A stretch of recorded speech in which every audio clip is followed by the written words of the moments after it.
Okay guys, so in this video we're checking out the TrueRC X-Air antennas for your DJI FPV system. These are two left-hand circular polarized crosshair antennas here, and they connect to both of the connectors here on each side.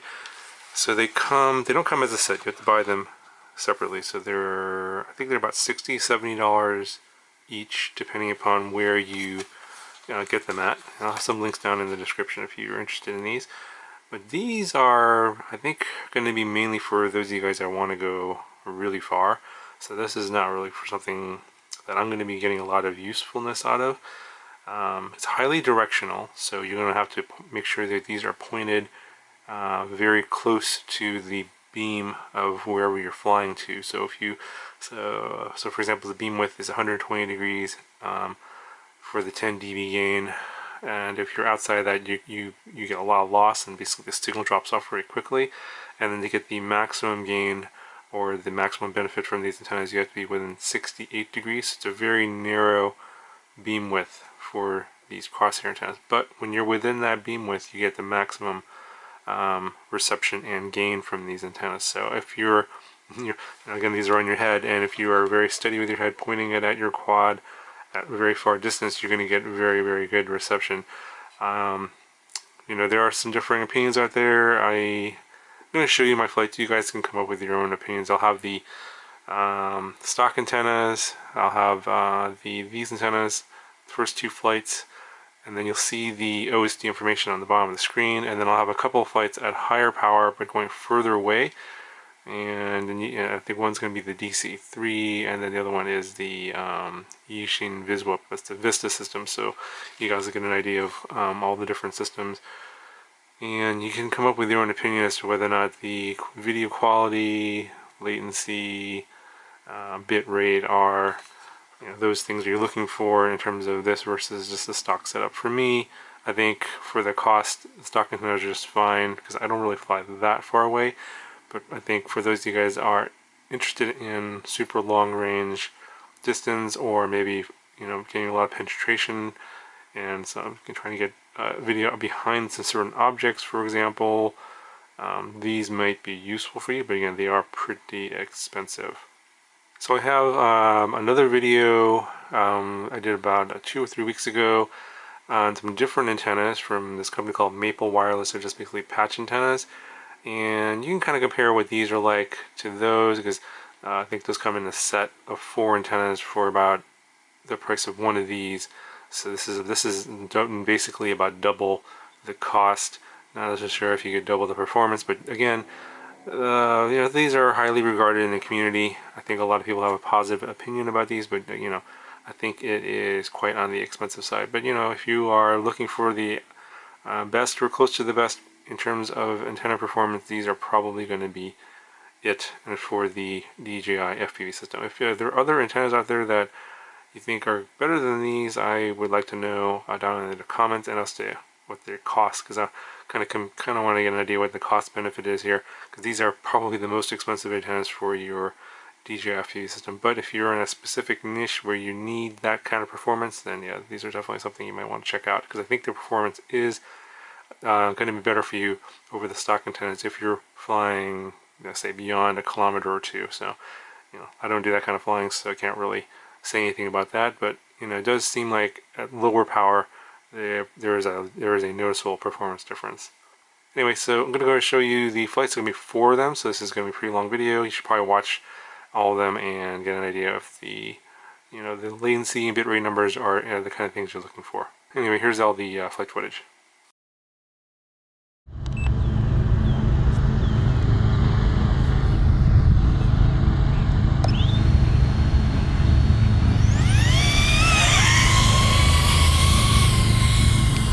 Alright, so I'm on 200 milliwatts on the stock antennas, and I'm going to see how far we can go here. High quality mode, focus mode turned off.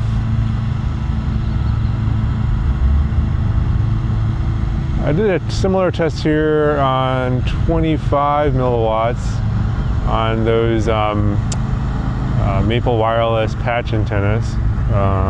some time ago. So I am running on higher power here.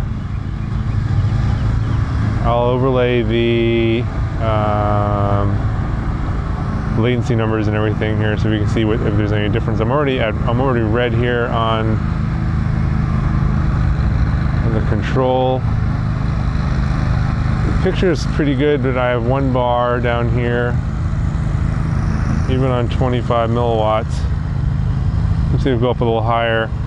Yeah, transmitter. Okay, now I'm on 4 bars of transmitter and 1 bar on video. Video is not bad, but latency is pretty high. So this is on stock antennas on 200 milliwatts, and already getting a low signal in this area. Let's see if I go a little further. I'm trying to stay a little bit higher off the ground, and still got 3 bars. So I think having line of sight is important. I think there's a little slight hill over here blocking me, so I'm gonna head back and then I'll pop on the other antennas and we'll see how far I can go.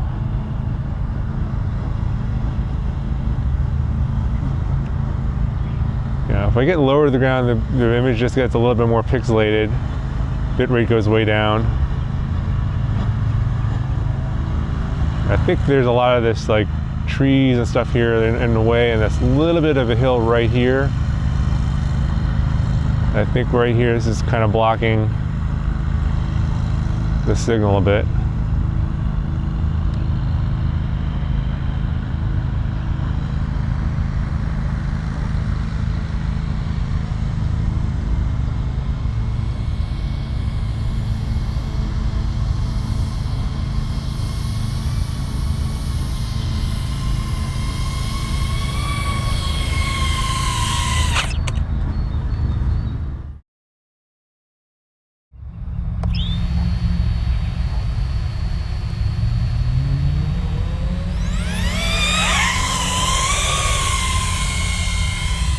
Alright, so now I got the X-Air patch antennas on now. Same power. Gonna try the same flight path. And again, I'll overlay the OSD information so you get latency numbers. So I think at this point it was still pretty clear. And around here somewhere it started to get a little bit of breakup. Oh, it's much better here than before. Where I thought I was over a little bit of a hill. I was getting like 1 bar around here. Still getting 3 bars. Just a little bit of pixelation now, and I think the bitrate is coming down. Let's see if I can go a little bit further. I'll stay along this path here in case I fail safe. I got 1 bar, 2 bars, and I'm getting a lot of pixelation now. So definitely going further. A lot of breakup there. Let's go a little higher. If I can get above that little hill there, I can probably go a little bit further. Let me just see how far I can push this. If I get a clear line of sight, I have full bars now, a perfect picture. Just have to stay over that ridge. Can't believe it's not windy yet. Wow, I can probably go even further. I'm getting 2 bars now, still 3 bars. Yeah, I'm really far here now. This is pretty far. I'm not exactly sure how far this is. I'll put it up on the screen. I think it's about 1 kilometer. But as long as I have clear line of sight, I get a really nice clear picture here. But let's go. Yeah, my transmitter is 2 bars, but my video is 3 bars. It's interesting. So let's go a little lower.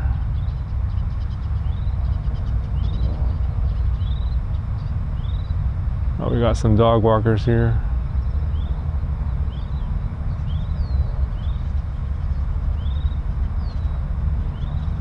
Yeah, over here I can go low. I get some video breakup and 2 bars, but okay. So definitely an improvement with these XR antennas. They are pricey though.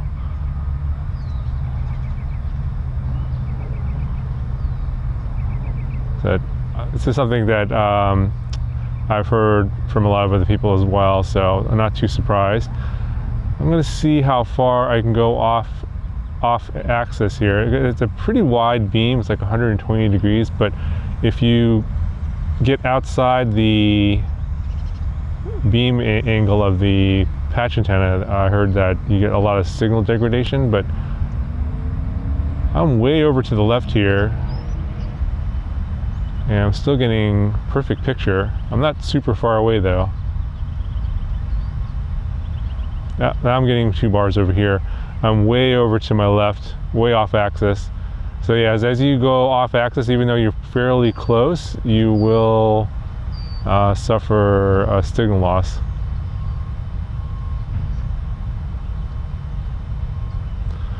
But yeah, this DC2 and calm winds, this video is pretty nice. It's nice and smooth. Oh, I'm almost out of battery voltage. This battery is no good. Oh shoot, I gotta go retrieve it now. Hooray.